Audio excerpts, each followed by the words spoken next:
આજ તારીખ 22, 23, 24માં વરસાદની શક્યતા ગુજરાતના કેટલાક ભાગમાં રહેશે, જેમાં દક્ષિણ સૌરાષ્ટ્રના ભાગો, આહવાદના વલસાડના ભાગો ઉપરાંત જૂનાગઢ, ભાવનગર અને ખંભાત, જંબુસર, પાદરા, વડોદરા વગેરે ભાગો ઉપરાંત આણંદ, અમદાવાદ અને ઉત્તર ગુજરાતના મહેસાણા વગેરે ભાગો, બનાસકાંઠા, પાલનપુરના ભાગો તદ ભાગોમાં લગભગ આગામી 3 દિવસ વરસાદ થવાની શક્યતા રહેશે.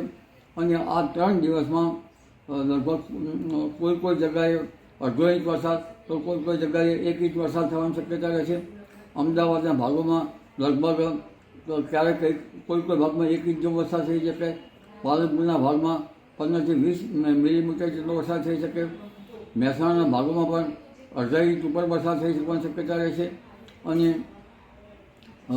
લગભગ કચ્છના ભાગોમાં પણ કંઈક છે 15 મિલીમીટર કે ઉપર વરસાદ થવાની શક્યતા રહેશે. જ્યારે લગભગ પૂર્વ પંચમહાલના ભાગોમાં પણ લગભગ 20 મિલીમીટર, 25 મિલીમીટર, 1 ઇંચ જેવો વરસાદ થવાની શક્યતા છે. એટલે આગામી 3 દિવસમાં કોઈ જગ્યાએ 1 ઇંચ તો કોઈ જગ્યાએ દરિયા કિનારાના ભાગોમાં થોડોક વધુ વરસાદ થવાની શક્યતા રહેશે. અને દક્ષિણ ગુજરાતના ભાગોમાં લગભગ 3 કે 4 ઇંચ કે 5 ઇંચ જેવો વરસાદ થવાની શક્યતા રહેશે. એટલે આગામી 3 દિવસમાં ભિન્ન ભાગોમાં વરસાદ થશે. એટલે કૃષિમાં જમીન ખેડે એવો કોઈ ભાગમાં વરસાદ થવાની શક્યતા રહેશે. જોકે વાવણી થાય એવો વરસાદ બધે કહી શકાય નહીં. વાવણી થવા માટે મહત્તમ અને લઘુત્તમ તાપમાનમાં લગભગ 3 થી 4 ડિગ્રીનો તફાવત રહે અને ઉષ્ણતામાન ઘટી જાય, ઠંડા પવનો ફૂંકાય અને ચોમાસાની રમઝટ લગભગ 28 જૂન પછી થવાની શક્યતા રહેશે. ત્યારે ન્યૂનતમ તાપમાન લગભગ 32-33 ડિગ્રી સેલ્સિયસ જેવું અને મહત્તમ તાપમાન 34-35 ડિગ્રી સેલ્સિયસ જેવું થઈ જવાની શક્યતા રહેશે.